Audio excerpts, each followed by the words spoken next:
Get all awesome. Good stuff. How's work, all right? Yeah, it's all right. It's been pretty hard the last few weeks, but we're doing okay. Yeah. It's been a rough couple of months actually, to be honest. Yeah. Was that COVID or just other reasons? Oh, COVID and stuff and other things that Yeah. are going on behind the scenes, but we'll be all right. Fair enough. Yeah. Life in general. So that works. I'm not drinking any beer because I haven't got any, so I just added some ginger onto it. It's all right. I don't plan too many. It's fucking 9 o'clock. I won't sober up by the time I go to work tomorrow. I'll just get another one.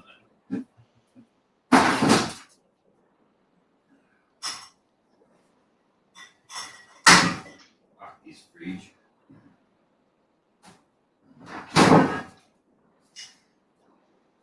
I think the kids keep turning the fucking thermos down. Not too cold. Awesome, man. Beer is always good. Short notice. We got 4 in there. We got Rob, Big Bert, got the regulars. Bad Kiwi, there he is. Fuck, it's late there. He's 11 o'clock over there. Oh, I've got to show Rob this. Yeah. Yeah. So we got roll down under. Jeez. Moto G-spot. Scare pig. Scousey. Yeah. TNT. Yeah, I didn't know where else to put these stickers, so I just thought I'll just plaster them all over the helmet. Yeah. I got them on my fucking trail bike now too. Like the helmets are full, so I've just been sticking it on the fucking fridge. Trail bike. Go bush. I've got a board and I want to put them on the board, but I might as well wear them on that helmet. I'm not going to put them on my full face one, just on this one here. Yeah, that's it. I got. Yeah, my open face. He's pretty chockers too. Oh, again. What brand's that helmet? The old Bushman. Oh, okay. Yeah. Illegal but legal, if you know what I mean. Yeah, this one's Australian standards, and it's the RXT brand. Very cheap brand. Yeah. That's it. No worries. We might as well start these questions, eh? That way we can get all happening and have a few beers. Far away. All right. It's a 13 question deal. And it's what if you've seen the other ones, it's all the same questions just to get you know and get into ask the questions that some people don't ask. First one is what inspired you to do your YouTube channel? Like Rocket Rider 510 did a video saying what inspired him. Yeah, what's inspired you to do a YouTube channel? A couple of things. I started watching motor vloggers back in 2014, I think it was. And I started following Brandon Picasso about that time. And I was really enthralled by this whole motor vlogging thing. And I just thought, I'd really like to do that one day. Yeah.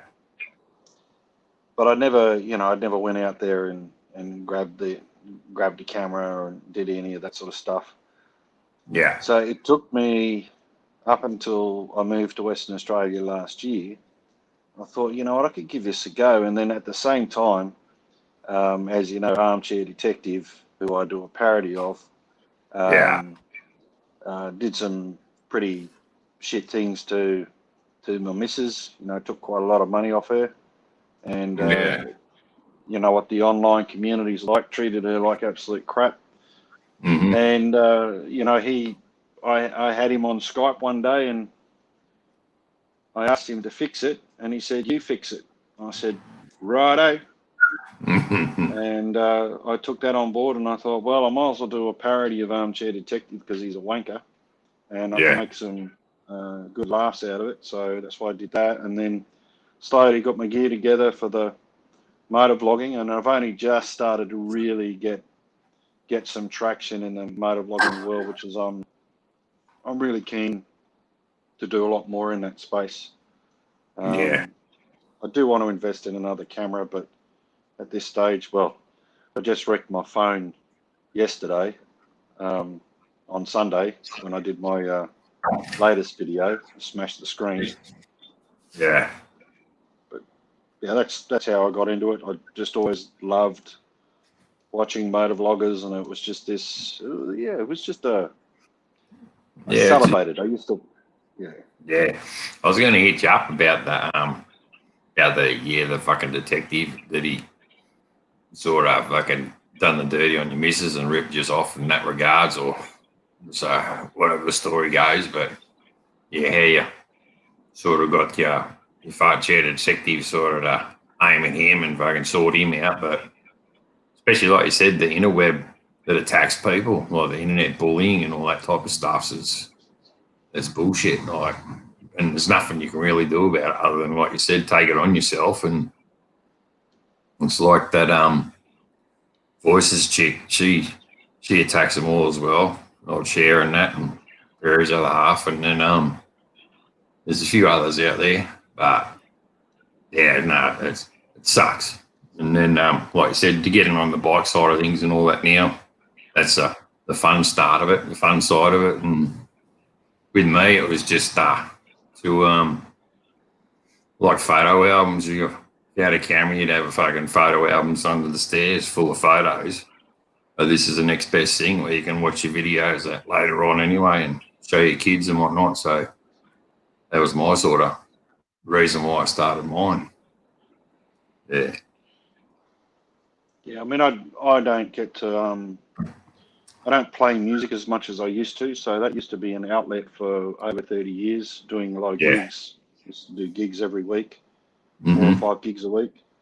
You know, and I had a full-time job at the same time. So I was always busy. I was always doing something. And then basically when I went out bush, didn't really have that outlet. I mean, I could practice, but didn't really have that outlet. So this is kind of my creative outlet, and I really love doing it. I just love doing the farty stuff, Exactly. the comedy, and I love doing the motorbike stuff. It's just, you know, it keeps me sane. No, exactly. Well, it's like, and then in my previous lives, like, because my missus, she's got osteo on her hands. That's why we bought the 4-wheel drive, and I've been a bit slack trying to get videos on my YouTube channel last week or two, because I've been doing shells and putting all them in the back of the 4B and getting that all decked out. And whenever a chance we get free time now, we jump in the 4-wheel drive and go bush. So we get a perfect day and we go bush and go 4B together. Well, now I do want to get on the bike. I got on the bike Sunday afternoon after I finished the shelves and fucking packed up the garage and swept up all the fucking sawdust I had everywhere. Still all over the place. But it took the bike for a squirt, and I was going to get the video, and I thought, nah, fuck that. I just want to go for a cruise and have a bladder around town and fucking scare the neighbours. And I did that, and it was good. Cleared the head for it was only a 10, 15-minute ride, but tell you what, it does wonders just to clear your head in that regards. Yeah. I mean, I went out on Sunday and it was 40 degrees in the shade, and I had all my gear on, but I won't ride anywhere without my gear. So yeah, that's 40 degrees. Uphill way. Yeah. All year round, dry season or wet season. Know all about that. Okay, we'll go on to the next question. That's a good starter. What's your next favourite hobby? Not bike related. If you have a hobby, what's your next favourite thing to do? Next favourite hobby would be would be playing music. Yeah. And editing. I love editing. Yeah.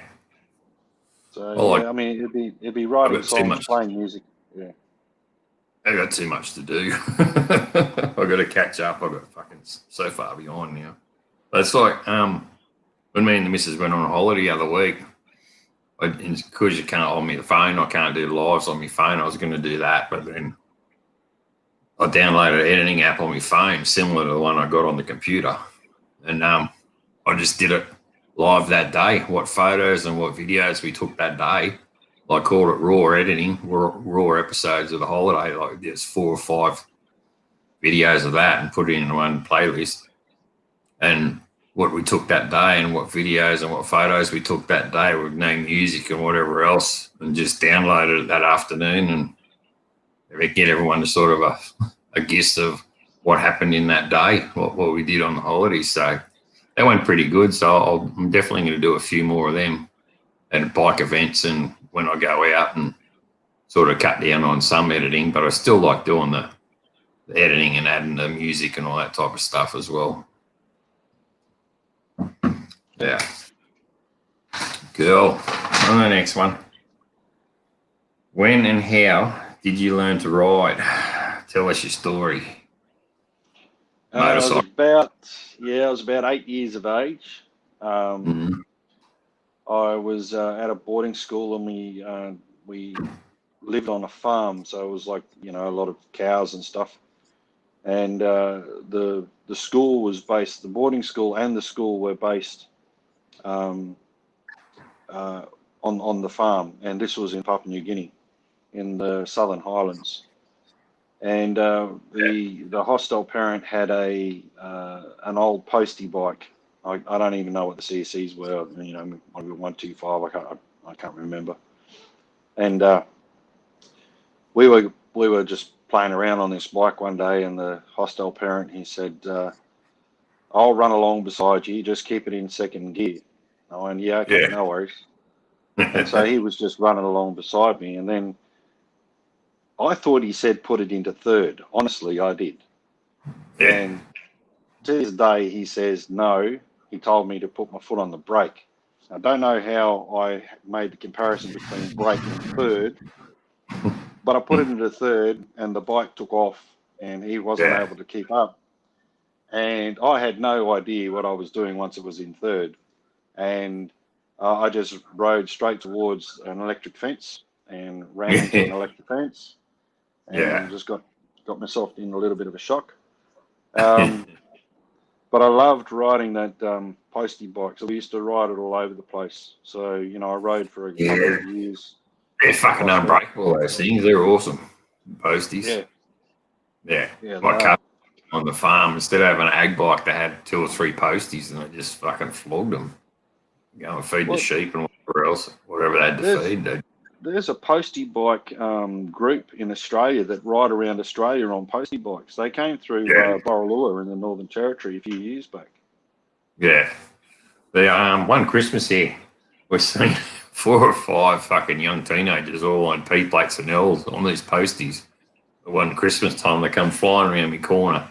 You heard them coming from miles away. You go, oh, postie brigade, and there's about 5 or 6 of them, flat knacker, going past the house. And I just said, go boys, good on you. Just having a bit of fun and doing it all fucking legally and whatnot. There's a fucking mouse in this garage again. I have to get another mouse trap out. So that's when I first started riding, and then my brother bought a bike when he was about 15, I think, 15 or 16, and that was a Honda CB250. Yeah. And he used to ride that all over the place. And when he wasn't home, and he doesn't know this unless he watches this, I used to take it for a spin as well. Yeah. So I used to ride his bike, and then a few years later, I bought a Suzuki 800 Boulevard, and I rode that Mm-hmm. bike everywhere, and I absolutely hated that. But I didn't have a license, and so for quite a number of years, I was just riding without a license. So then there was a a good stint of around about 10, 15 years where, you know, I rode quads and all that sort of stuff on stations, but I wasn't riding a motorbike. And then it was back in 2015 that I bought the Yamaha Classic 650, got my license, and then as soon as got that sorted, I then went out and got the Indian. I like the Indians. The Indians are a nice bike. I'd have a Scout.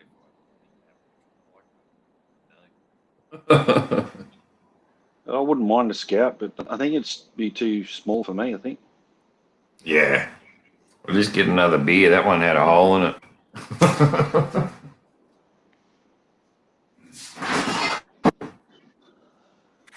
Yeah, I need to do some changes to the Dark Horse. I need to move the floorboards forward because they're too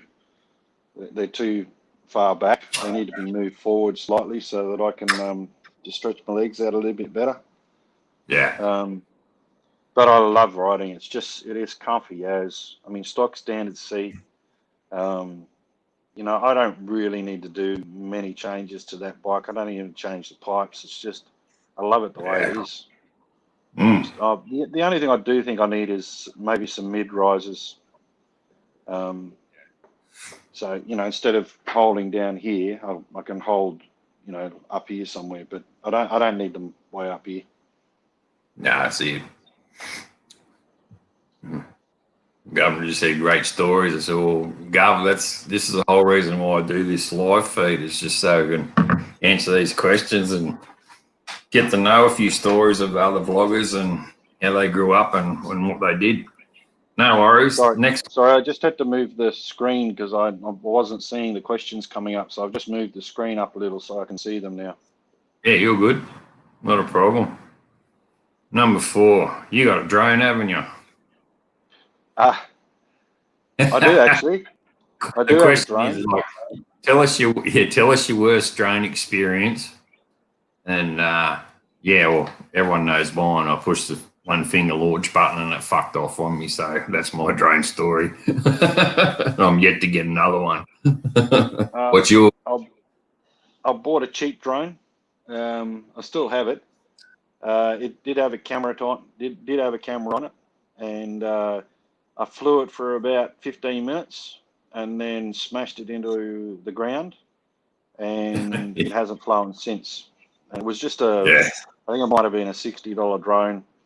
My son had a drone, a fairly significant sized drone, and he flew that and got that lost in a tree out in the bush one day. We found it sometime later, but I really would love to invest in a Mavic Air.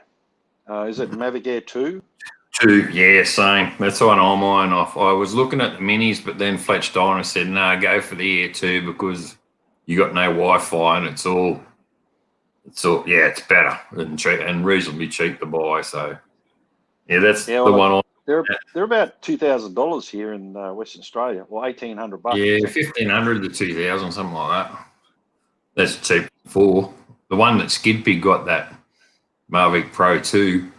He got his for just over 3. Because I asked him when he got his how much it cost. And down here they're asking 4 too. So I told the bloke, said, "You gonna fucking lend me the money to buy it or what?" And he goes, "No." I said, "Well, fucking there's the answer."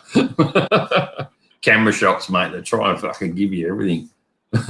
He goes, "You don't need this control, you need the one with the screen on it, you need this, you need that, you need to get the whole kit and all that." I said, "How much is this going to cost me?" He goes, 4.2. I said, "Fucking when?" You know, it's like bullshit. Just throw your phone in the air. You'll be right. Yeah, the one I got was fucking a Christmas present. And took it out for a fly. Flew it good 10 minutes, and then I changed the battery because it did go a bit spastic. I thought I'll give it one more go. I'll just fly it, let it hover again and land it and then go. But I pushed the one finger launch and fucking flew up to 20 meters and it blew away and fucking kept going. So that was it. I'll get one eventually. I do love the drone footage, but fucking if you want $2,000 flying away like that, you kick yourself. That one was a Christmas, so it wasn't too bad, but yeah. They said in Katoomba too, when they had the bushfires and that, they were down in the gully and they were finding all these burn-out drones that have been lost, and they were all crashed down in the gully of the fucking plateau. All the fucking old drones that have flew away. All right, number 5. Back in your favourite other hobby is like favourite music concert you've been to, or your first music concert you've been to.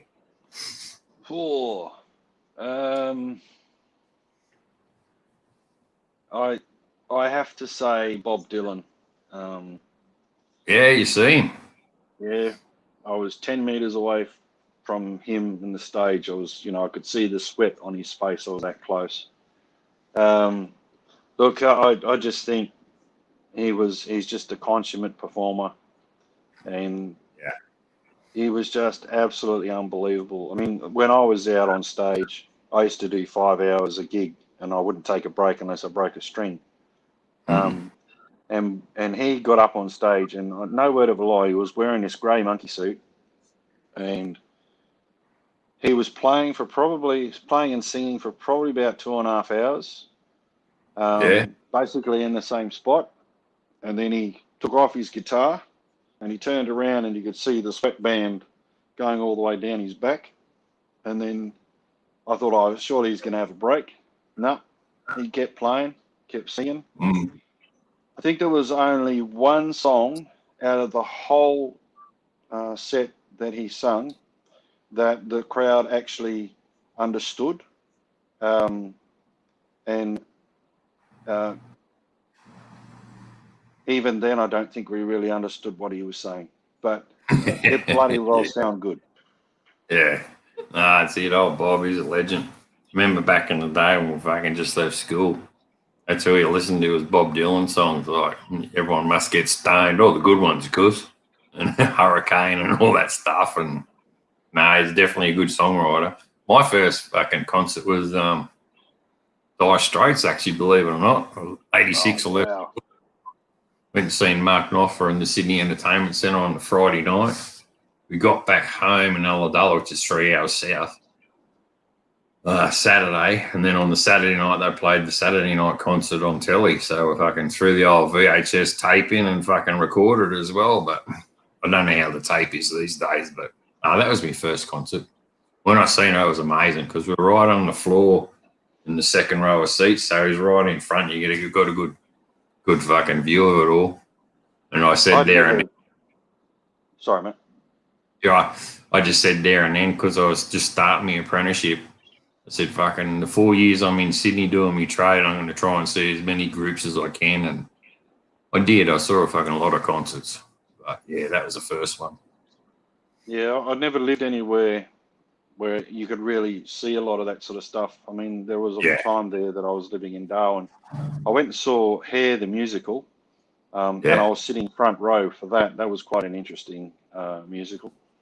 And I did see the Phantom of the Opera as well, and I was quite blown away by that, and saw that in Perth, I think it was.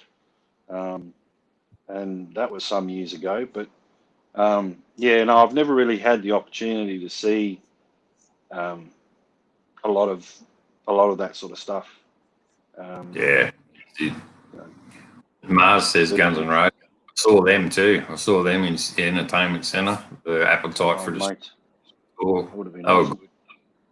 I was about 3/4 of the way up the back, and you couldn't really see too good. So I got up and fucking went way up the back, and they had a big screen up there, and the stage was underneath the big screen. So it didn't matter where you were in the entertainment centre. You always had a good seat. So, and Motley Crue. We said Motley Crue then there too. I've seen them at the entertainment centre also.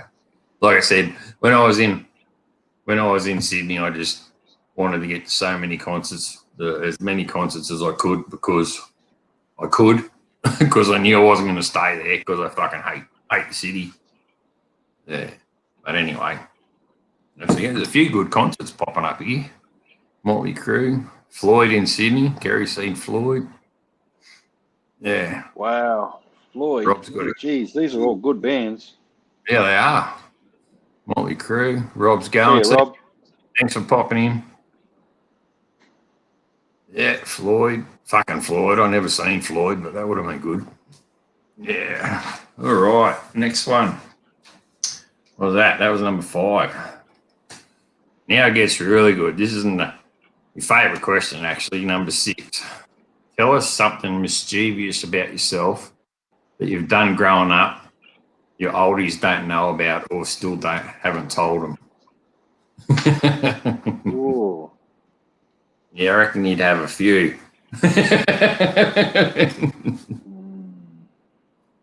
I stole a car.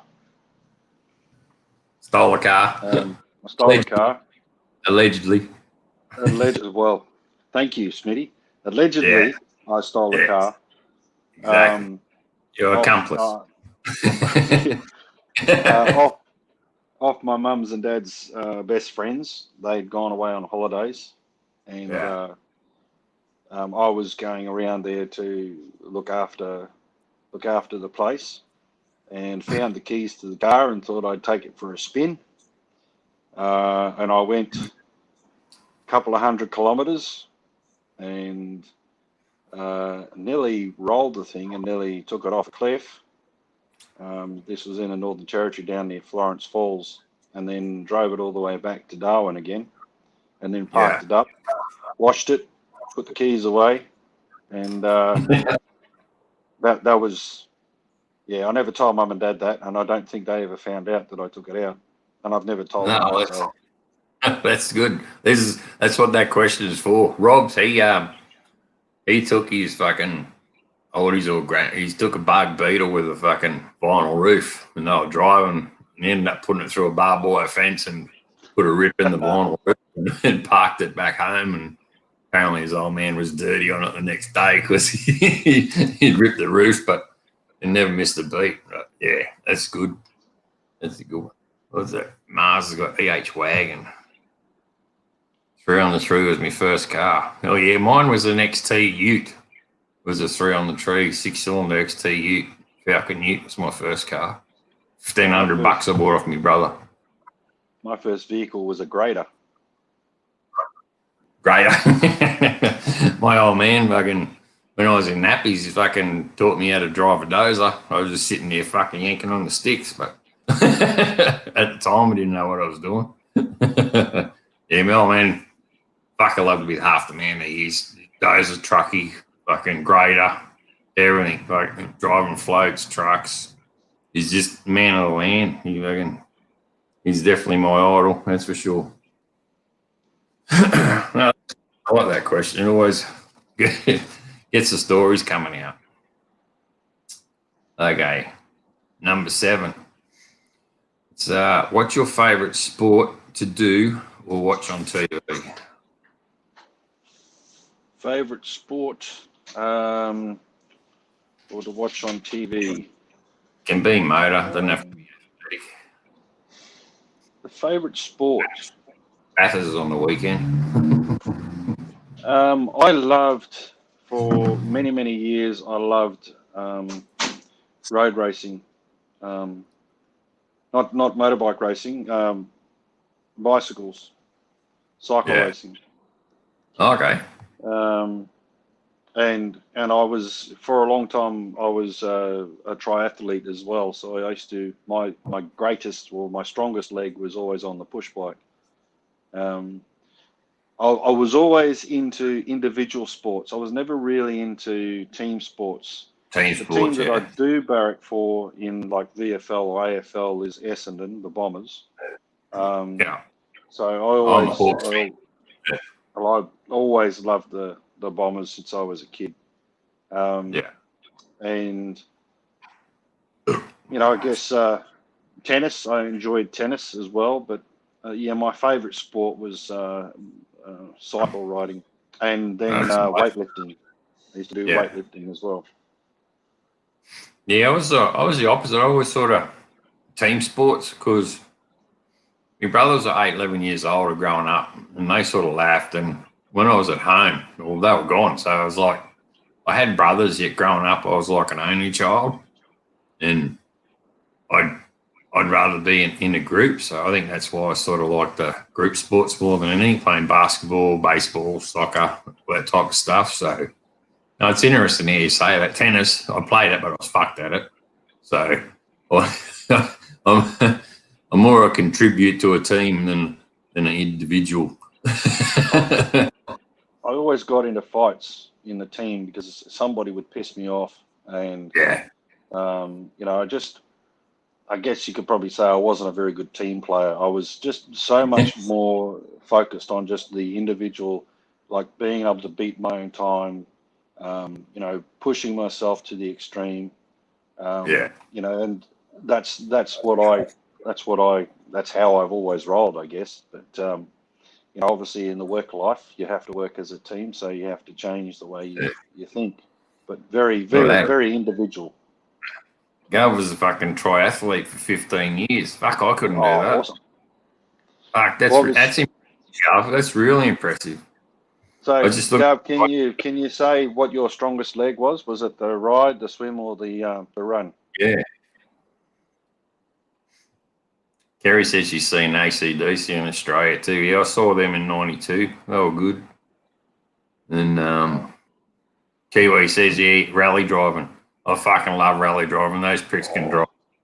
They're rally driving and then the V8s. It's just something about old Colin McRae and Possum Bourne and just the rally drivers. Just fucking what D-Day Ariel, the French dude. He just had a knack of the Cumberland throw. You just had a style how they could drive and throw them cars around the bush. We used to do it, but we were fucked at it. We always hit the trees, but and there's a paddock basher, but yeah. My first car was a Toyota Corolla Coupe, and I used to drive that on then cycle. So do you say run and cycle? Swim. Swim first and then cycle. Yeah, I mean, swim for me, I was always really good on the bottom of the pool, never good on the top. Yeah. Yeah, I had a pool growing up and I swam underneath the water more so than on top. Exactly. Like Mars says there. Original drifting. Original drifting. I had the Toyota Corolla Coupe, and I used to drive 100 Ks out on dirt road, and I would do everything I possibly could to roll that thing. Rolled it once, rolled it twice, and then it landed on its feet again, and I kept on driving. But I mean that car, I basically learned how to driving that car like a rally car. Yeah. Kirsten's brother, when he was alive, he out on their property. If you want to see the property, I've got a video of it on my YouTube. But we went out and visited the farm the other day. But he had a little Honda Civic, the little fucking 300, like single cylinder ones, and you go up the hill as far as you go. Then you'd stop and the front wheels would just spin. Then you just whack in the angel gear and roll backwards. Then you'd hook at 90 degrees and then fucking roll down the hill 2 or 3 times till it stops. That was his party trick. You just sit in and you put your fucking seatbelt on and you fucking roll down and like, yeah, things you do on a farm, eh? I've seen that property that Kirsten lived at. It's a beautiful place to live and grow up. Oh, mate, her parents cleared all that land. That was all trees. On the right where the fire was, it used to be like that. So they cleared all that down to where the dam is. Yeah. Then you can see the mountain range, the pigeon house, and yeah, fuck, it's a nice spot. We had many parties out there, the 19th and 21st, and then, like I said, paddock bashes. If there was a old car that got written off, and they just put it in the paddock and rally bashed it, and it was a good time growing up there. We wanted to win the lottery to buy it back, but I think they sold it the other day. I'm not sure how much they sold it for, but yeah, someone else is in there now. And the worst thing is, they're going to modernise the house and make it a beach house. These pricks from Sydney bought it. Yeah, the 40 Ks, 40 minutes drive, about 35 Ks, 25 Ks, 40 minutes drive to the beach in the bush, and they're going to zip rocket, plaster it or concrete it and make it a beach house. I don't get it.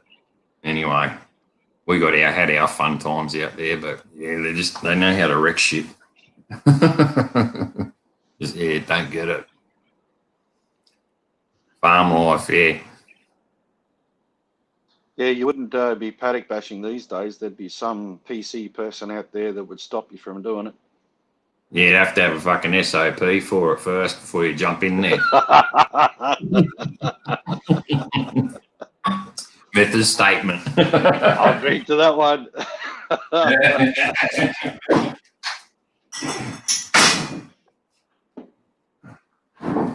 Like, I remember when they came out, I was a supervisor, and I had to write them all up on screen printing and safety on washing screens and all this shit. Fuck the crap you had to do. Could it? There's a risk of head death. There's a risk of death that could this happen. And it's like, fuck. You had to I've do it all. got to do containers for change. I'm doing the recycling in here in WA, and the amount of work health and safety stuff you've got to do just to pick up plastic bottles and chuck them in a frickin' bin is just ridiculous. I've never seen anything like it. It's doing my head in, because I've got to do like 500 different types of SOPs, and I've got to. It's just pain in the backside. No, exactly. It was a pain in the ass doing it, and you got no fucking value for it. Yeah. Anyway, what was that? What were we up to? 7. What was your favourite? Yeah, sport. Okay. Number 8. Get into the nitty gritty now. What celebrity does it for you? One you wouldn't kick you out of bed. Many years ago, many years ago, it was Michelle Pfeiffer. Yeah. I always had a thing for Michelle Pfeiffer. Not so much these days, but back in the day when she was Catwoman, and before she was Catwoman, actually. Michelle Pfeiffer was definitely the thumbs up for me. My father used to dream about Whitney Houston, and my mother used to dream about Cliff Richard. So I'm not sure what. Kirsten's uncle, Arnie fucking dated Cliff Richard for a fucking while. No, it wasn't Cliff Richard. It was fucking, who was it? Oh, the painter. Not fucking. Oh, there's a painter in Sydney. I thought it was. She liked Cliff Richard, but there's a painter, Ken Doan, that fella. She dated him at school and then fucking sacked him. Told him to piss off. Little did she know he's going to be a famous painter. But anyway. Michelle Pfeiffer was definitely the. Yeah. I held a flame for her when I was a teenager. Sandra Bullock I liked, and that Mexican chick, what's the name? Salma. Oh, she's in Dusk Till Dawn and fucking heaps of other movies. Salma Tharak or something? Yes, that's her. Salma something. I can never remember her name. So just that Mexican chick. So yeah, she's sort of dark hair. Just I don't know. Dark hair does it. Anyway, next one. Into the drinking side of things. What's your favourite drink? Beer, spirit, cider, wine. What's your poison and your best hangover cure? Brekkie. All right, so my favourite drink, it's a toss-up between port and Bundy rum. Yeah. Bundy rum is much more expensive than port, so I drink much more port than I do Bundy rum. I can't drink port. I just can't get me. Yeah, doesn't do me taste buds any good. Oh, I love it. I love it. What was the next question? Oh, was that? And what's your best or favourite hangover breakfast meal? Favourite hangover? To be honest with you, I haven't had a hangover for quite a number of years. But what I do love after a hangover is a greasy bacon and egg toasted sandwich. That's it. Fucking, you can't beat it, eh? Back in the day. Same. I've never sort of woken up with a hangover too bad. Usually you're just fucking tired. Our age. You can't stay up too late these days. You need more sleep. Back in the day, teenagers, fucking, you'd you leave a party, go down the street, and you go to the takeaway shop and have a fucking bacon egg roll at Keppers. You'd be there at fucking 9, 8, 9 in the morning, still making your way home, and Saturday nights fucking get up. Then you go get home, have a shower, and then you jump in the car and keep going, because there wasn't really too many RBTs back then. Or you didn't really fucking think about the next day. As long as we're at lunchtime, you thought you'd be fine. But I think many a times we might have been over, allegedly. But yeah. You'd be awake for, close on 24 hours, and you would have done a full day's work as well. And Yeah, by exactly. the time you got home, you're bug-eyed and, bushy-tailed. So, I didn't do a lot of drinking stuff, because I'm a common sense kind of guy. I don't see the point in drinking shitloads of piss to wake up the next morning with a massive hangover and be miserable for the rest of the day. So I always take a common sense approach to it. When I have got drunk, it's when I've not used common sense and I've then paid for it. No, that's true. Beer, I love Great Northern. I love that beer. It's got to be my favourite beer. Yeah, Great Northern's fucking got a nice taste to it, and they just pump it out now these days. Mrs. loved the fucking mid-strength one, so I just got to drink more. But I like both. I don't mind the full or the fucking mid. Mid just means you got to go to the toilet more.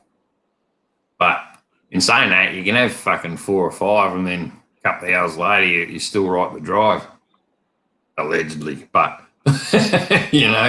with fools, you had fucking 4 or 5, you can't drive. So it sort of helps you out on a weekend when you got to go get shit late at night before you're going to cook tea and stuff like that. So, yeah, that's what we do. But kids these days, they drink themselves to write themselves off. We've been to a couple of 21st. They do all that beer pong and shit like all the Yanks do, and they just drink stupid. And they wonder why so many kids are getting touched up and assaulted these days. I think it's just because they're writing themselves off and they're in the wrong crowd and at a big party. And I don't know. We've all been to parties and had shit go on, but they just write themselves off. Like you said, common sense. Because the guys in the band, they used to drink. Because I'm from a family, I had a gun license, so I knew I couldn't get into trouble. So, like, if you had a fight down the street or a street fight or anything like that, or got done for DUI or stuff like that, I had to behave myself. Otherwise, I'd lose my license. And that's a family thing for us. We go shooting, fishing, camping every weekend and stuff. So you really had to look after your sensibility and look out of the big picture, not just fucking that 5 minutes at night. You got to look at what's going to happen. Is this going to do this? Am I going to get busted for it, or is it too risky? So many times I had street fights. I wanted to belt these blokes, but I knew I couldn't. So shit happens. Alcohol's got me into a lot of trouble in the bands as well, because the guys in the band would get absolutely rolling drunk. By the end of the set, they were all pissed, and I was the only sober one.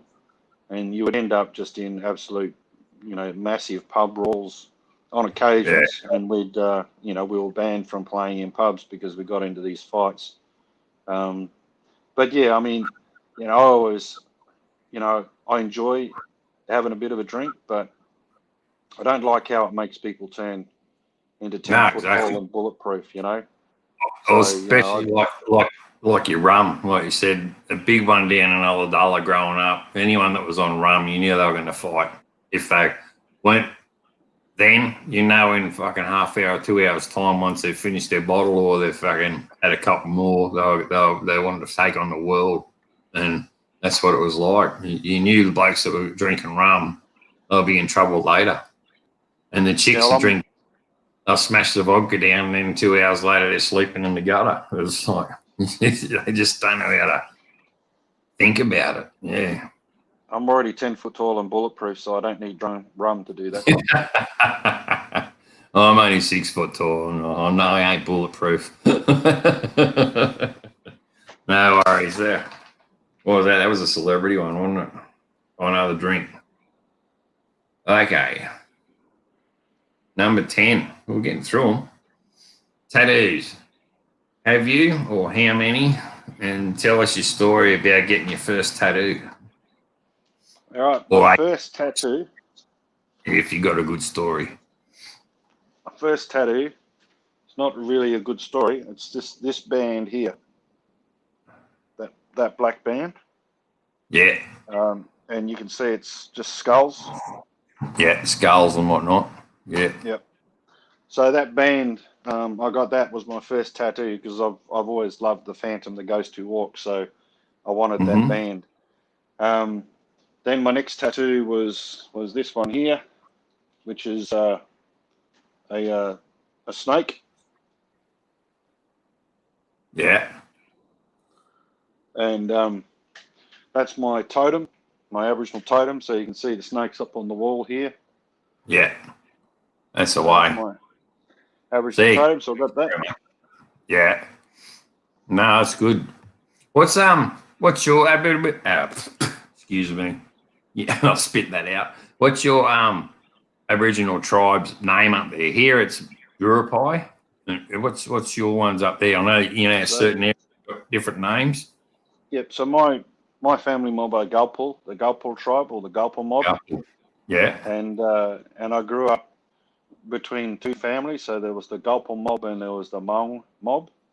And obviously they speak different languages, but my mother's side is Gulpul and my father's side is Hmong. So East Arnhem and West Arnhem, respectively, in the Northern Territory.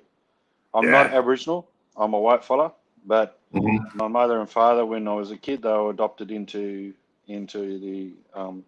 Aboriginal tribe culture, and they went through ceremony, and I went through some ceremony as well. They don't treat me any differently to anybody else. They see me as their brother, their uncle, their father. And I'm probably closer, in some respects, I'm closer to my Aboriginal families than I am my own white fella family. Yeah. It's like any culture, you got good and bad in each one's. Like we've got black fellas here that are real good and others that are real bad, and then you got the white fellas that fucking do the same thing, It's just that's right. It's just the way. It's just the way, it's just the way of the world. But yeah, they're it's different out that way though. Like out Ayers Rock and up your way, they seem to be darker, as in colour. There's no disrespect. They're just you can tell they're real. They're the real country. The Australians, real. No, not real Aboriginal, but yeah, you can tell they're just on the front off the land more so than the ones in the city. And they've got a lot more culture. Yeah, exactly. Identity. Yeah, they stand by that, and with the elders and all that more so than I guess in towns and cities and closer to the rat race. I've seen the culture change over 30 odd years. I've seen it change like massively. There were times where when I was growing up, if someone passed away, the whole community would shut down. Nobody would do any business. If you were a white person, you would have to stay inside the house. You wouldn't allow to be able to move around or go fishing or do anything like that. Unless you were part of their family. If you weren't part of the person who passed away, the family of that person, you had to stay inside. You weren't allowed to be traveling around until the sorry business had been done. But these days, anybody, it doesn't matter. Shop opens, people just do whatever they want to do. No respect for the person who's passed away, and it's just it's completely changed. It's fun. It's like you growing up where you were like in the thick of the Aboriginal culture. I grew up, and my wife, we grew up in Ulladulla, and there was probably 2 or 3 Aboriginal families there. The Courages, Hugheses, Smiths. They were Aboriginal, and probably another one I'm forgetting. But mainly in Ulladulla, it Greeks and Italians because it was a fisherman village. It was all mainly fishermen. And then when we moved here to Taree, that's completely different. There's Aboriginals and you got your Gurupai. There's more Aboriginals here than I've ever seen. And then they're shipping them in from Redfern in Sydney. They're the bad ones that sort of run amok around town, as well as the others. But you're good and bad, like I said. But moving from a town where you grew up with Italians and Greeks, it was sort of like, oh, your wog type of thing, wogs and all that at school when you had kids staring at each other, to now there's more Aboriginals and there's no other sort of race other than obviously you get your Asians and all that here now. But growing up, Greeks and Italians at school was it. And then here, my kids went to school and they grew up with the Aboriginals in their classes and all that. We went to the football match across the road on the grand final coming back, and all the brothers and sisters were up on the roof with the cartons of beer watching the football from the school roof because they wouldn't pay the $7 to go in and watch the game at the ground. They put the black plastic around the fence. So they went up, they got up on top of the roof of the school, sat up there and watched the football from there. But yeah, and that was the first year I was here in 01 or 02. And it was just a real big eye opener. Like, just from growing up to where we were, coming here to see how many are here to what it was down there. And yeah, yeah, it was amazing. It was just an eye opener. All right. We got here a few questions. Yeah, Gov says respect to your mob. I flashed that up earlier. Thanks, Gov. For sure, his AV cousins that live there. Yeah. That's it. Okay, next one. We beer, drink, tattoos. Okay, it's back to sort of the riding thing. What's your number one ride that you like to do? Like with me, it's probably hard where you are because you're out in the open. But with me, I'll just jump on the bike and I'll automatically ride to Crowdy Head because it's a good 20-minute, half-hour ride, nice and short. Good ride from the country through the trees out to the coast to the lighthouse and then back home again. What's your sort of your quick ride? You jump on, not even think about it, and you just go and do it. Well, here it's probably a driveway. Yeah, the driveway. That's always a challenge, and actually getting to the bitumen road, which is even better if I haven't dropped it. Yeah. And then I saw Jerry Palladino put a post up yesterday about do not drive on a dirt road if you have a 900-pound bike, and I was thinking, well, I'm glad you're not my teacher because I'd fail something chronic. But yeah. I enjoy. Like on Sunday, I went out for a ride and I just rode 80 kilometres down the road and then turned around and came back. Yeah. That's easy to do and I enjoy it. It was fun. Too open where you are, yeah, that's it. Okay. And the other question after that sort of marries into that one was like, what's your yearly ride or yearly rally that you like to go to each year? Smitty Independence is the best rally to go to. Yeah, I feel that should be going on in February this year, the way the COVID and all that sort of sorting out. So I've got to ring them up. I've got to make it. I've got to make a date. It is in February.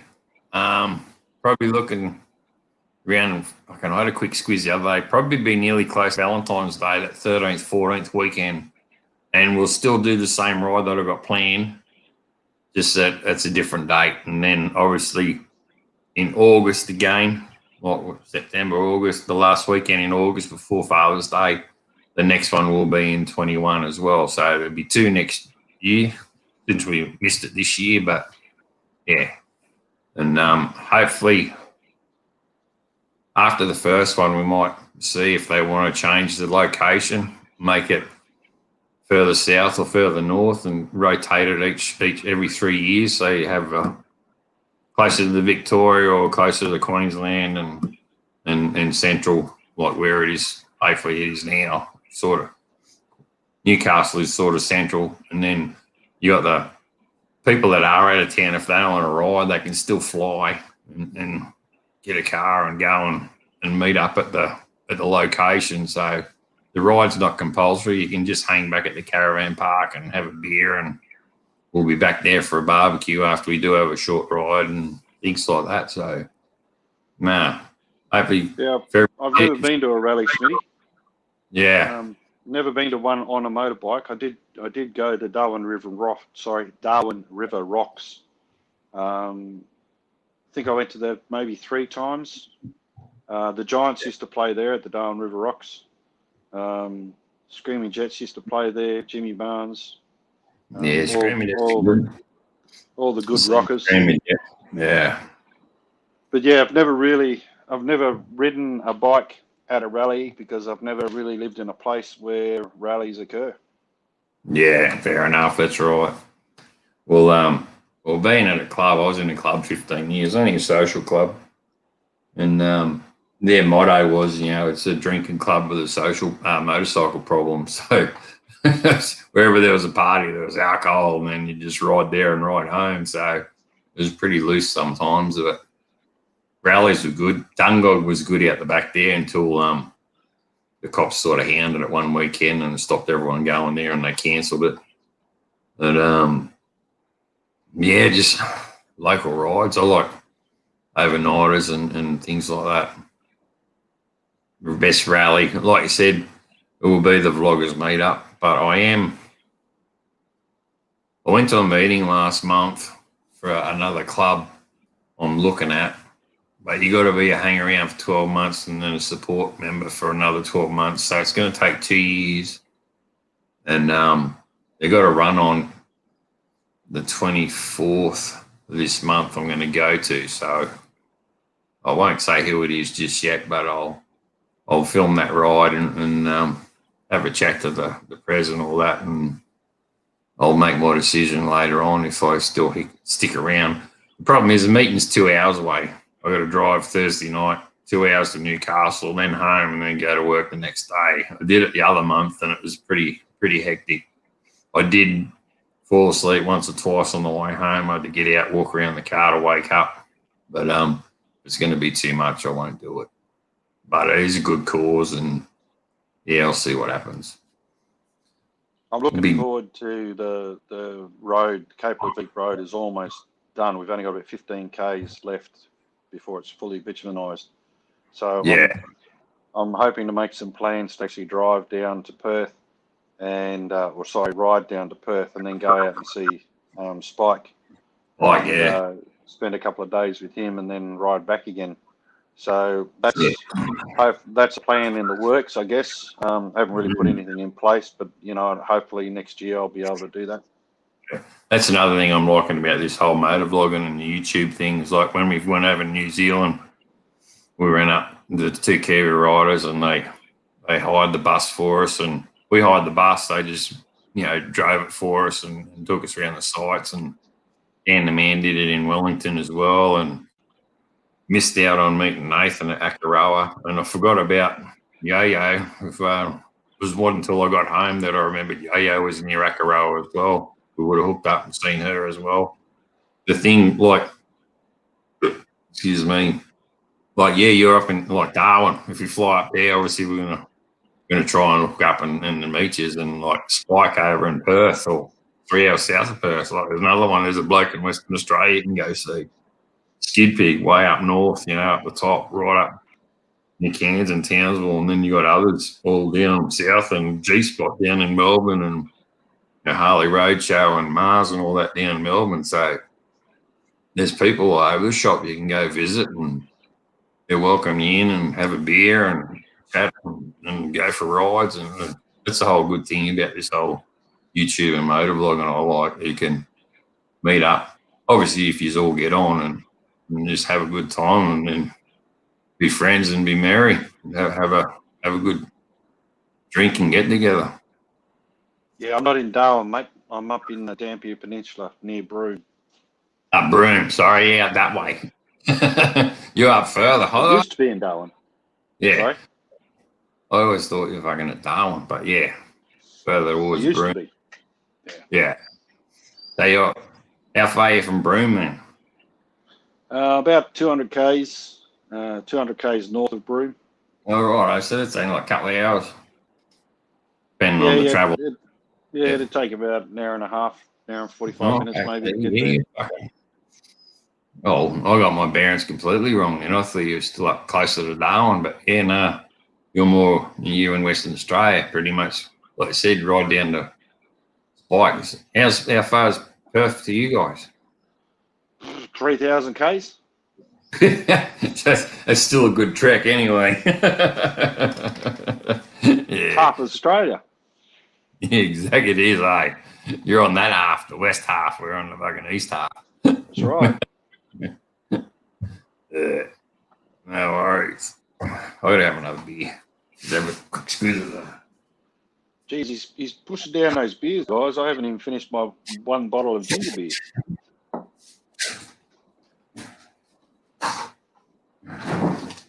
Fuck it, I'm getting two this time. All right, we're nearly there anyway. That was question 11 and 12. Oh, yeah, I'll go up the last question. I'll open now the beer anyway.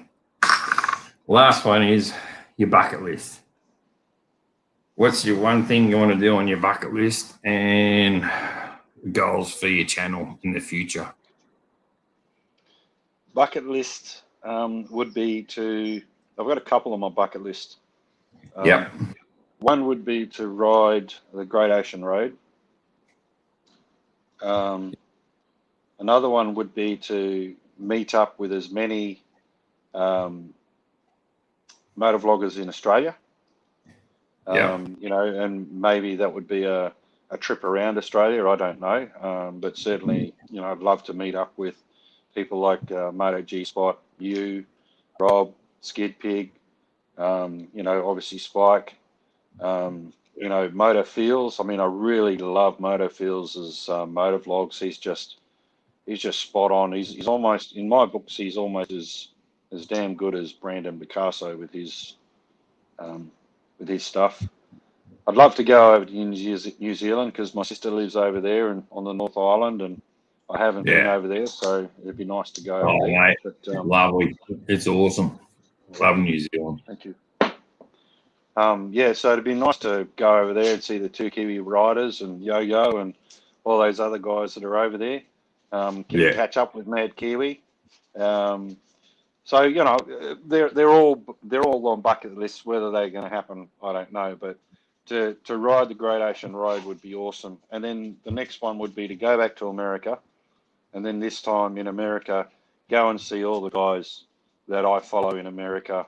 And you know, almost got to see Doyle from Blue Bike and Doyle, and I almost got to see Anonymous, Biker USA.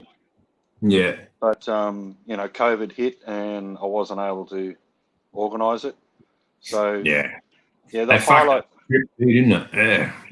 Yeah. And I guess the highlight for me was meeting Brandon Picasso, who's the first moto vlogger that I've met. And, you know, he is my favourite moto vlogger. And it was just absolutely fantastic to meet him.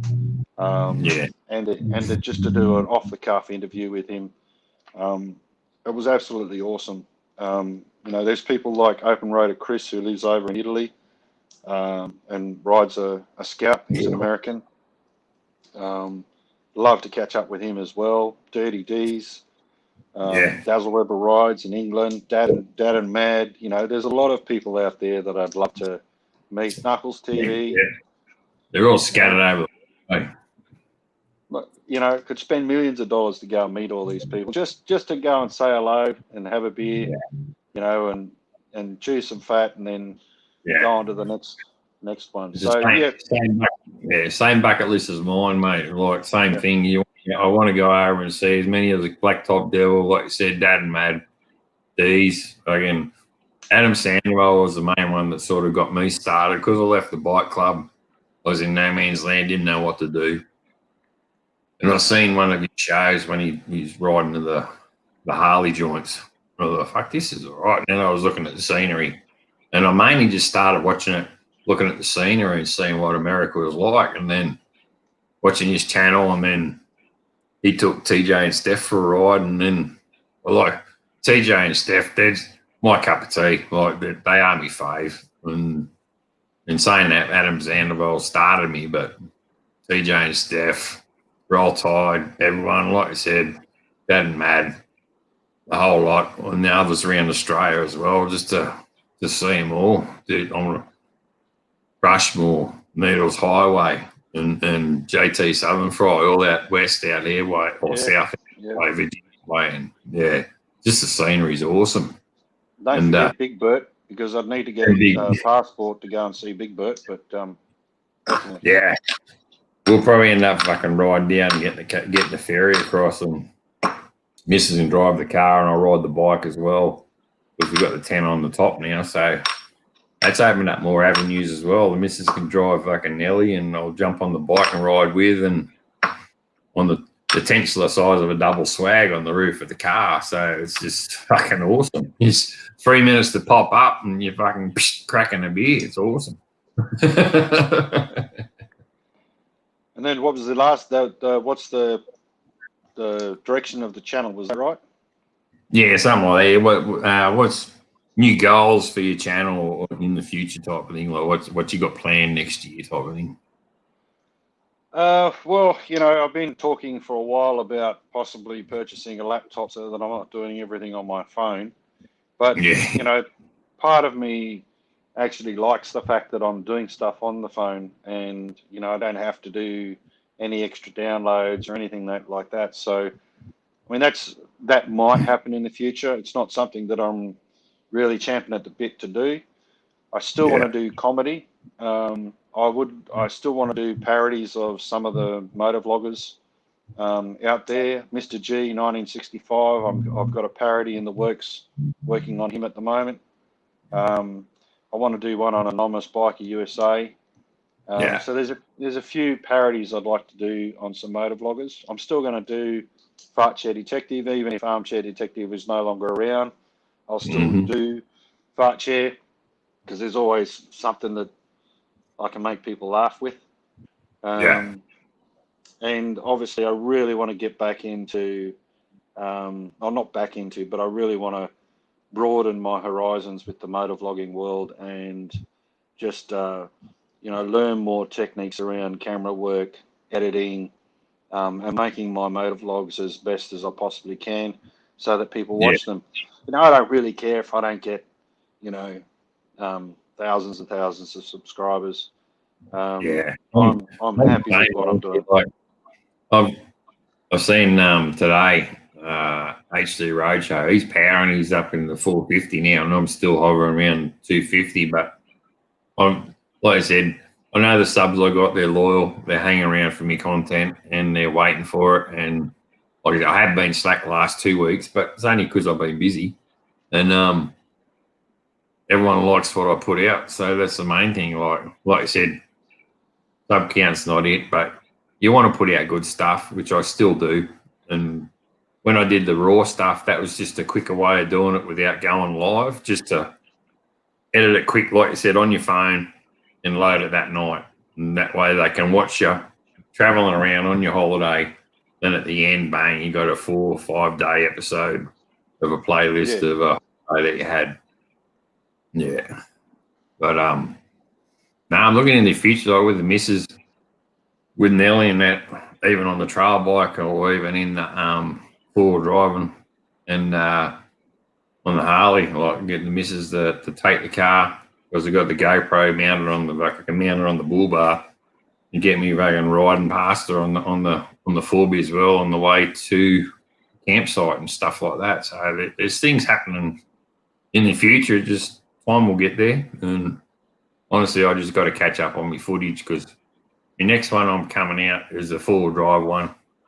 It's the Potteroo Falls and Ellabara Falls. And with Ellabara Falls, there is a 1977 murder back in the day that happened up there. And how I usually do a Smitty story time with Smitty. Yeah. I'll be doing that right after it on my bike, linking them two together, because there is a real nitty gritty fucking story in 1977. This bloke murdering this lady and her 2 kids, and it was home invasion gone wrong. So it's pretty gruesome. And the worst thing is they're now up the road where we go and look at this waterfall all the time. So that's what's happening. And then, like I said, it's summertime, springtime, and I can get out on the bike a bit more, and I'll be finally updating more of my bike vids and mixing it up with the 4B ones. Yeah. Yeah, I mean, I'm looking forward to doing a lot more motovlogging stuff, and I really want to. I really want to learn more around editing, and I like what I put out. So if I like what I put out, then that's fine. If I only get 70 views or 10 views or whatever, then that's okay.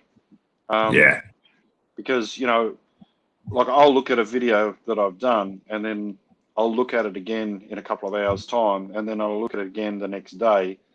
And then if I feel as though it still doesn't hold the quality that I thought when I first uploaded it, I then think about what it is that I could have done better. And so when I go back to my next video, I always try something a little bit different to, I guess, strengthen my editing. Sometimes my editing is just woeful, but you learn from that sort of stuff. And so for me, it's the creative part of the motovlogging. I mean, I love going out doing the riding, but it's the actual putting the footage together that I absolutely love. That's the best part of the whole thing. I love putting the footage together and creating a story or a narrative just with that footage, so that people will watch it. And people like Motor Fields and Brandon Picasso, they're just absolute whizzes at putting footage together and making that video come alive, and it speaks for itself. Moto G Spot did one. He did a couple where he didn't do any speaking, and he told the story just by the way he did the video, and I was just, that's awesome. Yeah. If I can do the least amount of talking in a video and still get the story across, then I'm happy. That's like that other Australian bloke from Canberra, that Webb. He's just got a knack for it too. He's a photographer or something. He just does different angles and whatnot.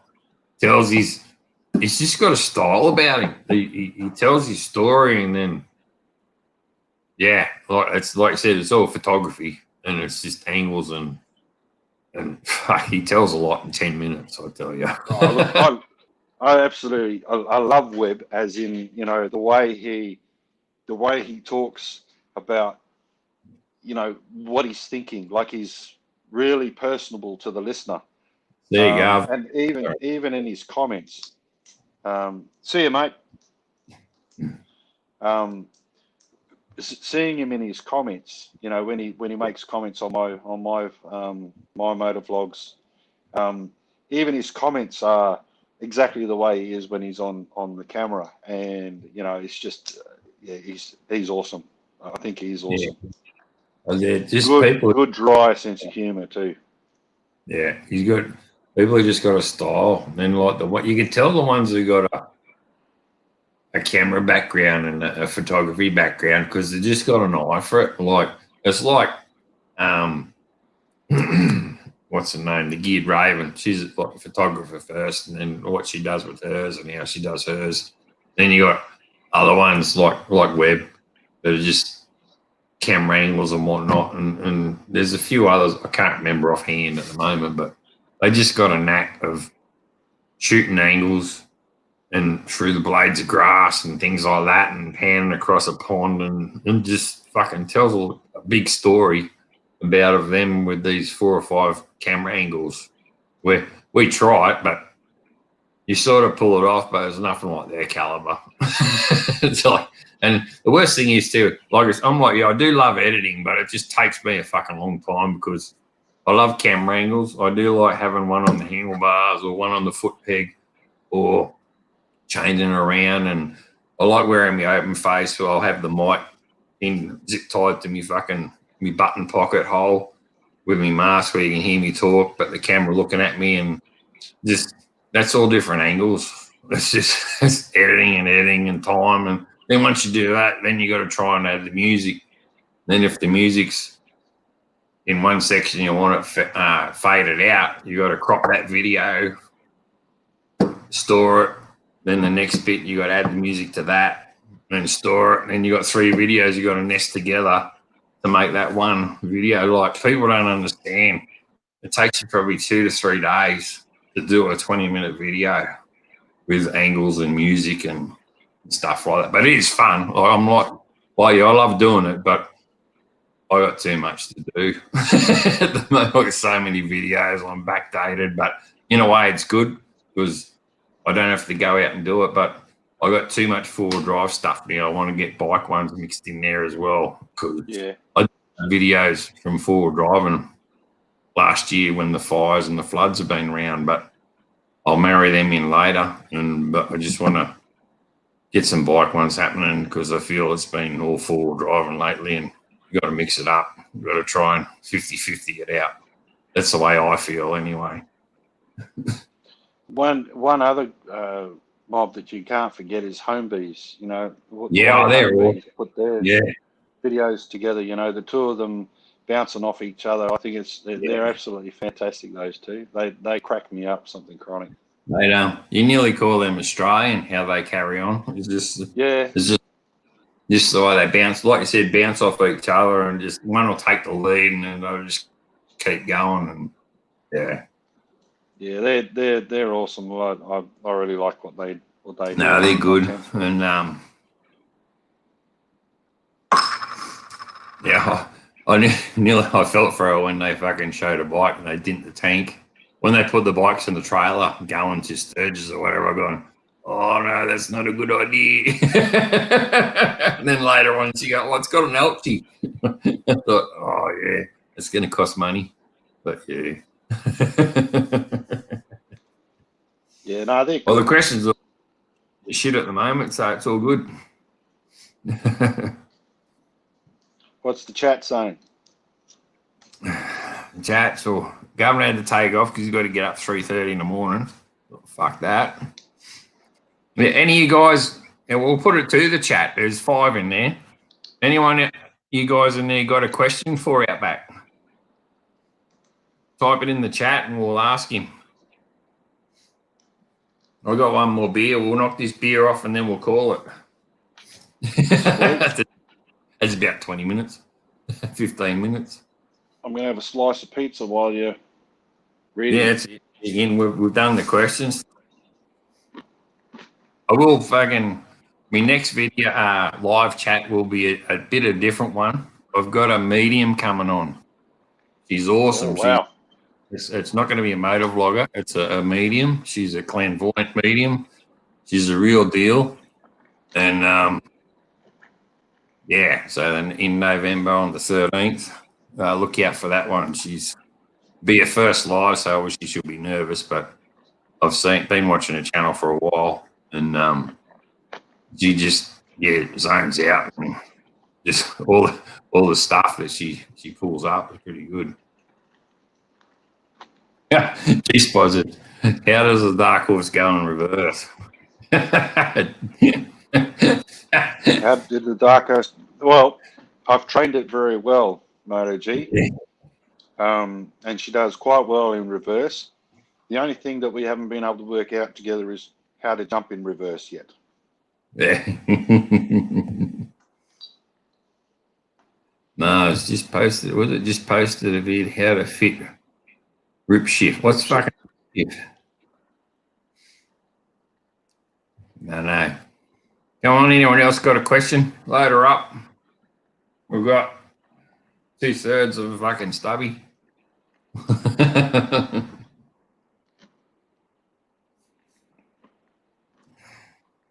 Oh yeah. Is there any hair under the bandana? You want some slow, sexy music? Dun, Yeah. dun, dun, dun, dun, dun, dun, dun. Yeah, there's Stipple there. Look, he's got hair. It's stubble. His is still black, mine's silver. The silver wahoo.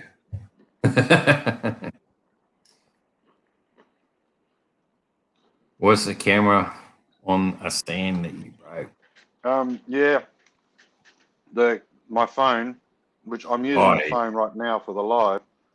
Yeah. It's sitting in the stand that I used when I did the video. I honestly didn't think that the stones would flick up like they did and smash into the screen, but they did. Busted the phone. Fucking dirt roads do that. Yeah, it's like mud when you're forward driving and it comes in the fucking car. And the dust. Hey, last weekend we went out fucking Thea Falls, which is fucking hour and a half. It's fucking a long way away. And where'd we go? We went bush up past fucking Elmira Falls and Elands, which is where that murder was. And it was fucking dusty out. And this big fucking red belly black snake on the side of the road. Mrs. fucking hates him. She's petrified of snakes. I only seen about that much of him. And my young fellow and the missus seen he must have been laying in the gutter. He was a big one. He was about that thick and about this long. I said, fuck. I thought he was only about that long. And my son goes, would have been better if it was a brown snake. I said, fuck right, eh? Can't please anyone. Yeah, but then on the way home, we left at 11 and we're on the way home. We got home at 8. But on the way back home, sort of near the same area, at Elands, there's a little fucking snake curled up on the side of the road on my side. I seen him, a little brown snake. So I fucking on the anchors, reverse back. He's going, what is it? And he goes, it's your fucking brown snake. There's a bank about 5 foot high, and he fucking, you know what brown snakes are like, fucking quick as, scampered, and he's trying up this fucking tree root, but only went 3/4 of the way up. Then he had dirt, too steep, he couldn't go nowhere. So he's stuck on this fucking branch or this tree root right near the window. And my young fella's got the phone out recording it. Like this is only a little brown snake about that big, about the size of your thumb, bro. He was cranky and quick. He's up on. I said, he's going, what is it? I said, it's your fucking brown snake. I thought, you wouldn't have picked it. Like whatever he wished for, he goes, I want to see a snake. It was a black snake. He goes, nah, I don't want a black snake. I want a brown snake. And then on the way home, we find the fucking brown snake. So there you go. There he is there. Look, fucking that long. Cranky as all fuck. Got up this tree root and he couldn't go any further. And the young fella's there recording on his phone. You happy now? He goes, yep. I mean, you may end up making it home, but fuck, they're cranky little fuckers, them bastards, I tell you. Yeah. Going on there. I got attacked by a 6 foot king brown. They're cranky. It came at me. Something crying. I'd seen it a few weeks before in my camp when I was living out bush. Pardon me. And have you taken the dark horse on the beach? No, I couldn't get it to the beach. Yeah. There's no way I could drive it to the beach because I got sand dunes and you've got to ride the sand dunes to get to the beach. And cars get bogged in the sand dunes all the time. So, no. Anyway, I saw this brown snake a few weeks before, and then I was going to the toilet one night and picked up my torch to go to my little drop toilet that I'd built. Mm-hmm. And it was sitting there, and as I swung the torch, I saw the head, and it reared its head, and it flared its head out like a king, like a cobra. Yeah. And it went for me, and I was walking with my dog, and my dog, she was only a little whippet Jack Russell cross. She just came straight into the throat like that, and it was wrapping itself around Dingo, but she killed it. But that was probably the closest I've ever been to a king brown taking me out. I've had a lot of close calls with snakes, but I'm not trained as a snake handler, but I've been catching and releasing snakes for many, many, many years. I don't like to kill them. I like to move them out of the place that they're in. But I'm not crazy like some of these snake handlers on TV that go and stick their hands in holes and stuff like that. I don't do stupid things like that. And near the body end. I got in one of my Wee Jasper videos. I only got the 3 Wee Jasper videos, but where we go shooting out there, we're pigging, and when we rolled up there, there's usually a big fucking python in there, but he wasn't there this time, this certain year. And when we went in there under the floorboards of the veranda out the front, there was my nephew lifted it up. There's this fucking big brown snake in there. It's about 3 meters long, or 2.5, 3 meters long. No, he's about 4 foot 2 meters long. He was curled up underneath the fucking veranda, and he shot underneath the house. So we slept in there that night. We were playing cards and drinking and whatnot and all that sort of stuff. And the next morning we were out. We had to fix the shooting rack because we were spotlighting that night. The rack broke, so we had to bolt a new bolt on it and reload. And we were going to go for another walk that next morning. And we're loading the guns near the car. I said to my brother, I said, "Don't step back too far because there's a fucking brown snake crawling right straight past you." And he was. I got the footage of it on the video, I think. The snake's just fucking crawling past. We must have been too loud for him because he's come out of the house, straight across, past the car, out the front gate, past the car, across the road, over into the wood heap, way over the other side of the fucking paddock. So we hunted the brown snake out of the house, which is good because then we fucking slept a bit more easier then. And he was just cruising. He just cruised on. We let him go and didn't rear up or nothing. If you don't fucking get him in their road and when they got no escape, and that's when they'll fucking rear up. But other than that, they'll just mosey on their way. I nearly put my fingers or my left hand into the mouth of a taipan. I was moving some leaf litter away from one of the plants that I'd planted, and I wanted to put some water in it. And I was just moving the leaf litter out, and as I moved the leaf litter, I mean, they are fast, them taipans. Yeah. And I touched something, and when I moved the leaf, I moved my hand like that. The taipan had gone just a little bit, but my hand was already out of the way. Whoa, man, that scared the living daylights out of me because, it was so close for me putting my hand in its mouth. It was just, yeah.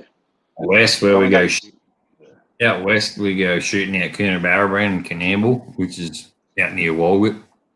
And out there, they're not red bellies, they're blue bellies, and they're fucking big. They're about that thick around, and they grow to they're huge. They fucking grow about 8 foot, 7 foot long, and that thick in the body, and they got a blue belly, and they're just like a normal black snake, not a red belly, but they got a blue belly, and fucking they're out there everywhere. Are they poisonous? Oh, we don't know. We never got bit, so I'm not sure. They all bite, so they got to fucking be poisonous. It wasn't a python, so it's fucking it's gonna hurt you. But I think it's just a standard black snake, but just with the blue belly. We shot this pig in this swamp, and this big fucking snake, and blue belly, had its head down this burrow. But it wasn't a burrow, it was only a hoof print of the cattle that ran through there about 5 minutes earlier. So it had his head down this fucking hoof print in the fucking swamp, pulled its head out, and it had nowhere to go. And it could tell where we were standing around it. It was fucking long. And there was one vacancy where there was no one standing, and she just fucking moseyed on that way and kept on its way. It was about a good 10, 15 minutes for it to just cruise on, sussed out where we weren't going to hurt it, and then just went on its way. But it was one of the biggest blue snakes, red belly blue or black belly blue I've fucking seen in a long time. It was that thick in the body. Yeah, fucking 7, 8 meters, 8 foot long, and just fucking crawled off. Had his head down the fucking hoof print, thought it was a burrow, but he couldn't go no further. It's like an ostrich with its fucking head in the sand. Yeah, I mean, I wouldn't say that I love snakes. I mean, it is my totem, but I have a healthy respect for snakes, and I'd prefer to see them in their natural habitat, and I don't like to see when they get killed. So Yeah. yeah, I try to catch and release. Do you know the name of the most common snake in WA? I lived in Pemberton and used to go to Big Brook a lot, and they were huge snakes. No, I don't know the most common one in WA. I know there are a lot of carpet pythons here, and there are children's pythons, but the carpet pythons here and the olive pythons are quite large. But down in Pemberton, I don't know, because that's south and it's very cold down there. So yeah, I don't know. I don't know enough about their habitat on Western Yeah. Australia. So I know a dilly gaff here has got, do you guys camping on your bikes much? Smitty, yeah, well, mate, when I was in the club, we used to camp and go overnights all the time. These days, because you haven't got a car that takes your swag and that with you, you don't sort of do too many overnighters. I don't know if it's at a pub or somewhere where you're going. But like I just said before, we've got the rooftop tent. Excuse me, on the Forby. It's opened up a new avenue where the missus can come to, and she can drive the car. We can go to a destination and I can ride.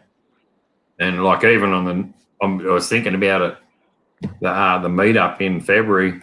Missus can drive down in the camper in the Forby, set it up.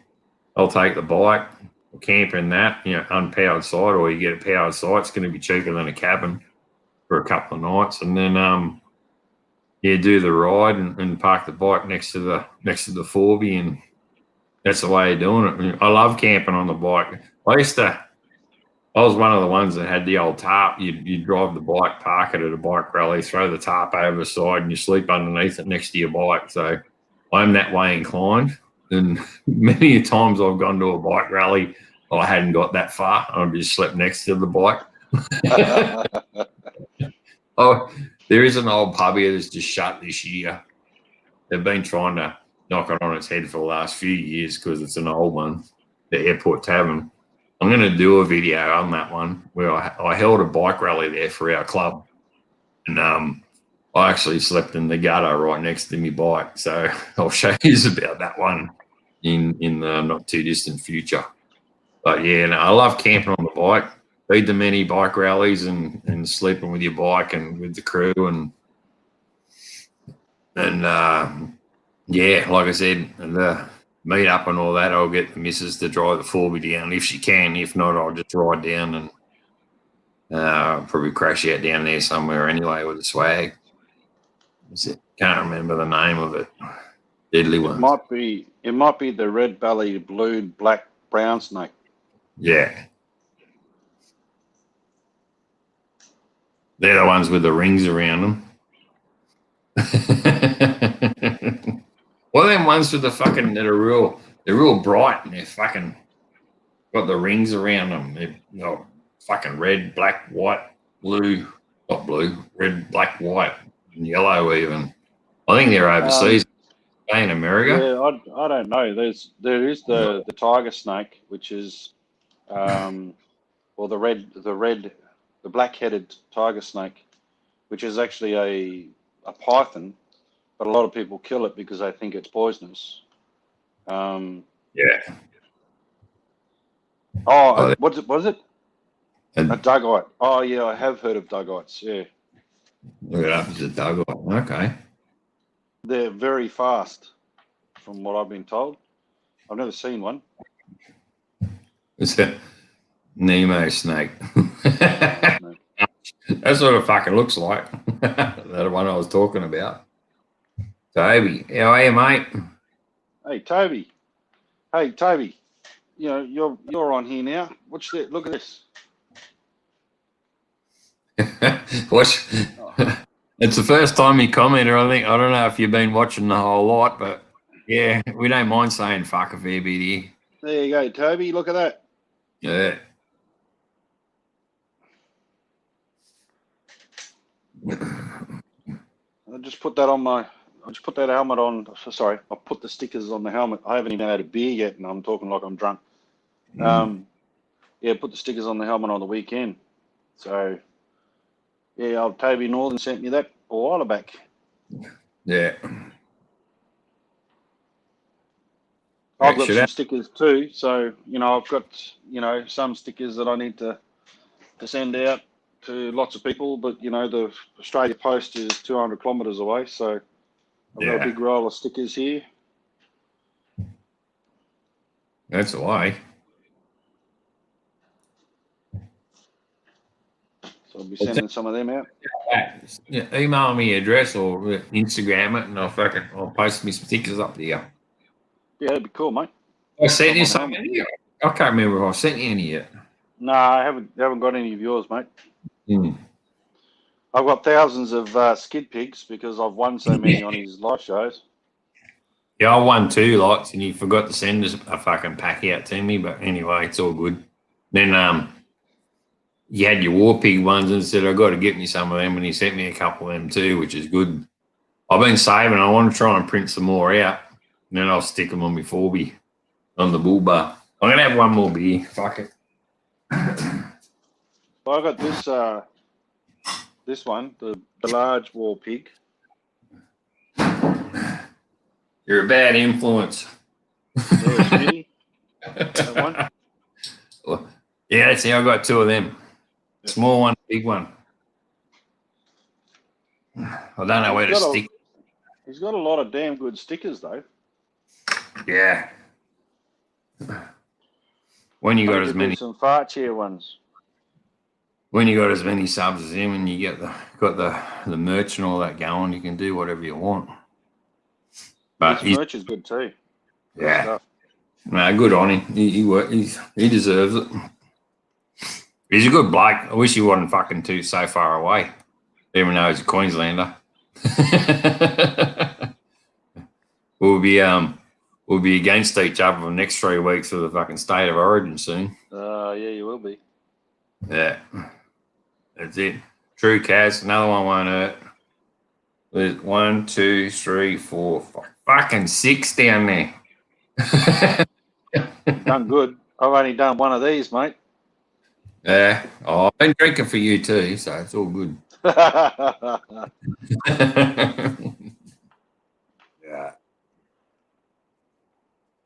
So, Toby, what's your story, mate? What's going on over in the US? In Kentucky. In Kentucky. Whiskey, chicken. You guys got fucking KFC like we have here, or what? You got the better stuff? I don't even think Colonel Sanders, what was his name? Is that right? Yeah, Colonel Sanders. I don't even think he was from Kentucky. No, probably not. It's getting too PC around here. Oh yeah, it is too. Fuck, that's all we're seeing on the news. It's all about Trump and all that. They say Trump was fucking infected. 3 days later, he's fine. It's a bit of a political stunt, but if you ask me, but it's my opinion. Super Trump. Super Trump, yeah. Trumpet. Only Trump I likes when you're trumping him in Yucca. Going to do Queensland road trip next year and hope to see Skid Pig. Cool. Well, you have to call in on the way up. From Sydney to Walladalla, or from Canberra to fucking Brisbane, we're halfway. So it'll take you 6 hours to get here from Canberra. Take you 6, 7 hours. Whereabouts are you, Smitty? You near Nelson Bay or something? Yeah, just up. I'm mid North Coast near Taree, between Foster and Port Macquarie. On the east coast there. There's a nice part. I tell you what, I do love the south coast. I missed Ulladulla. I wish I was there, but the full driving up here and the lookouts and the valley and everything else and the waterfalls, it's a nice spot. Like, we've been here 19 years. Bought the 4-wheel drive. I got to do an oil change next weekend. I've already done 5,000 Ks on it in the 3 months I've owned it. So we've been getting out and about. That's why my videos have been lagging, but I plan to sort of get stuck in and put some more out. But just we've been out and about in the country and out bush and fucking and getting out there because the weather's good and it's the way. Oh, here we go. Colonel Sanders. He's originally from Henryville. IN. What's IN? Indiana. Louisville. Oh, yeah. Louisville from... So I didn't think he was from Kentucky. Yeah. I don't know if IN stands for Illinois or Indiana or... Indianapolis or something, yeah. Indianapolis. No, no. Good racetrack, that. I'd rather the Daytona. Here we go. How far apart are you two? How far apart? Well, he's just there. Yeah, and just he's there. Fucking there. No, I'm on the East Coast, man. I'm 3 hours north of Sydney, and Outback's fucking way over on the West Coast, up the top left, the fucking near Broome. Yeah, probably 4,000 kilometres, 5,000 miles from each other. Yeah, well, we're on Indiana. There it is. We're both 3 hours apart in time difference, and I'm on the East Coast and Outback's on the West Coast, which is a fucking long way, actually. It's pretty much the same width of the USA, so East Coast and West Coast, so California and South Carolina. It is, but they just got fucking 50 states where we've got 5. Right? 1, 5, 7. 7, yeah. That's if you is Big Bert still in the chat? Nah, he took off. Okay, yeah. So 6 states. 6. Tassie, but everyone loves a Mappy Tassie. No, you've always got to have somebody to hang some shit on, so you might as well be the Tasmanians. Davey said that sounds like a hell of a ride. Yeah, there's no fucking roads over there, man. It's all desert. You got to go. If you got to go over there, you got to go right up Queensland, around the top of Darwin to get the Broome, or right around down the bottom of Australia to Perth, then up the West Coast to get the Broome. You can't fucking cut straight across. There's no roads across there, man. It's all fucking desert. There are roads, but you wouldn't ride your motorbike, that's for sure. Yeah, you fucking want a trail bike and you want a shitload of water and you won't have it, so. You G-spots. I'll tell you what, I like Glenn's what he did to his bike, the new wrap on his bike. I haven't seen it yet. I've been a bit slack. I'll have to have a fucking squeeze. Is it on Instagram or YouTube? Yeah, I think he's put stuff on Instagram, but he's done it on YouTube as well. Yeah, I'll have to have a squeeze. I've just been fucking flat out trying to knock these shells up in the back of the van. It took me again 2 weekends and it's done. I just want to put a rubber mat on top now so the dogs have got something to fucking grip onto when they're in the back. Staffies. At least they're high enough now they can look out the fucking window instead of shitting themselves.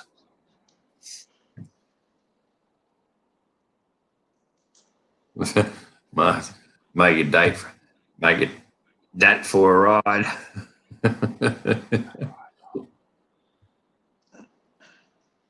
It's too fucking long. How long is it taking? It takes a fucking long time in a plane even to get to Western Australia. Oh, yeah, because it's 5 hours. Like from Broome to Perth is 3 hours. From Perth to Sydney or Perth to Melbourne is 5 hours in the plane, and you don't have any room in the sardine cans that they put you in. And when you're 6'4", it's just ridiculous that your knees are up around your ears.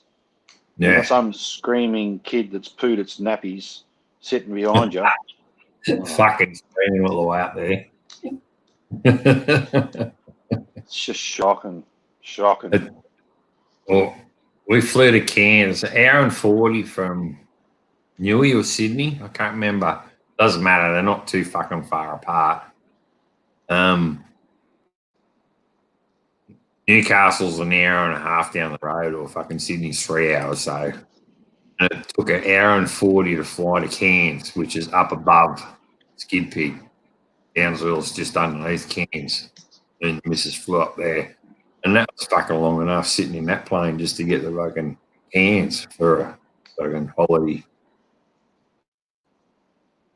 Well, when we flew to America in March, Yeah. we landed in Houston. See you, Glenn. And from Houston, we went to, was it Houston to, I can't remember now. Was it straight to Memphis? I'm not sure. But on the way back, it was from Alabama, from Birmingham to Houston to San Francisco to Sydney to Melbourne to Perth to Broome. And by the time we got back, I wanted to kill anybody that was on the plane. We got a question. Anyone made a major bike rally? Mate, we haven't been to the US. I haven't been out of it. I've been to New Zealand, and that's it twice, and in the Pacific Isles, which is fucking about halfway to New Zealand, but further up the coastline, which is near Fiji and that. But other than that, we've just been kicked around our own country, mate. We haven't made it overseas, unfortunately. And I was over in America in March, Toby, and COVID hit 3 days after we got there, so couldn't really do anything then. Yeah, that fucked up your holiday. You had to come back, didn't you? It was fucked. Yeah. I remember I was going filming and all that, and it was just, I thought, fuck, you wouldn't be pissed off so bad. Yeah, well, that was a fair amount of dollars to go and do that trip, and that was the end of that one. Yeah, it was like fucking, that was a lot. Like, fuck, that's a big deal to get from flight, for us to fly to America. It's fucking, your dollar, ours is fucking 68 cents to an American dollar. So, us to fly over there costs a fortune, and it costs a fortune again because we haven't got the same dollar value. It's dear as poison. And when we got there, because we got the tickets, I think when the exchange rate was sitting around 70 cents. Mm-hmm. And then when we got there 3 days later, the exchange rate was sitting at 52 cents.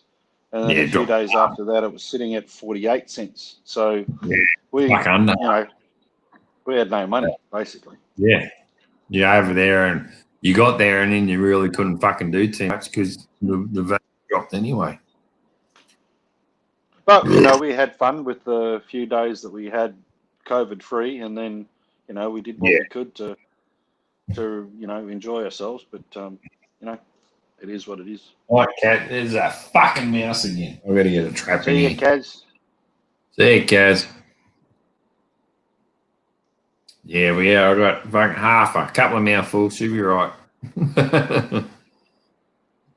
But the bucket list, Toby, is to go over there and see everyone, see you guys and TJ and Steph and everything. And fucking every time TJ and Steph are live on the weekend, I just fucking, I want to get over there. I want to see them, but can't. Fucking both parts of the world, two different fucking destinations, and damn bucket list type bike trips. Yep, pretty much. But Toby, I really appreciate you calling in, buddy. Like fucking, what time is it over there? Like it's fucking, what time is it here? It's 11:15 on a fucking Tuesday night here. I got to go to work in the morning.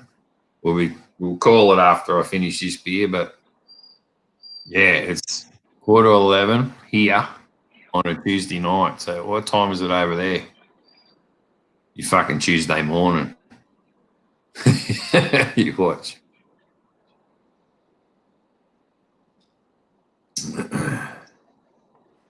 Still got 5 people in here. Probably Especially, 8 o'clock in the morning. hey? Probably 8 o'clock in the morning there, something. Yeah.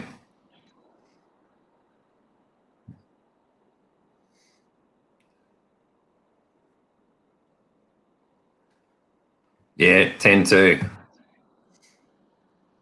Yeah. Yeah. Yeah, exactly, bro. I'm with you, man. I actually sent him a fucking Guardian bill a few years ago when it was the week before he got his fucking bike stolen. And I hit Steph up and I hit him back. And I said to him, see you, son, have a good one. See you, buddy. Take it easy, mate. Glad you popped in. And yeah, I sent him the Guardian bill and they got their bike stolen. We're down in Ulladulla seeing me mate, his missus from school. And that's when Lord Tigers and all that helped him out, tried to fly him home. And just after it, I said to Steph, I said, I just sent you the Guardian bill and it got stolen. He goes, nah, it was in our bag. We didn't put it on yet. So they actually carry it with them instead of putting it on the bike. So I said, well, that's good to know. And yeah, so they carry the Guardian bill with them instead of putting it on the bike because the other bike got fucking stolen. Was it Daytona or wherever they were? I think it was Daytona. They're on Sundays, aren't they, Smitty? Yeah, they were on Saturdays, but they're on Sundays now because his son plays football on the Friday, which is a Saturday for us. So yeah, they're on the Sunday mornings now. They popped on. I can only call in and say hi and whatnot this Sunday because I was doing my new draws, and we've been out and about. So definitely want to get in and have a fucking chat to them next Are time. they on the same timing as Ice Bike? They are pretty much. They sort of when it was on the Saturdays, they were on the same time as the power, like fucking Dad and Mad, Stevie and all. So I'd watch TJ and Steph, and I'd actually miss Steve and the Mad and whatnot. So I'd have to catch up later, which I've been falling behind on that. But awesome story about the Guardian bill. TJ's been doing some awesome stuff. The actual house bike's awesome. That's like an awesome rat rod.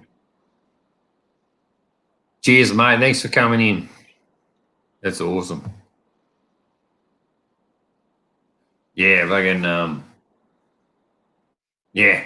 It's the fucking time difference is a pain in the ass. Like the reason I stuck mine on the 13th of every month is because it does obviously like through the week I can only sort of talk to blokes in Australia or New Zealand or on the same sort of time zone as we are. But Steve, like with us, we're still 3 hours apart.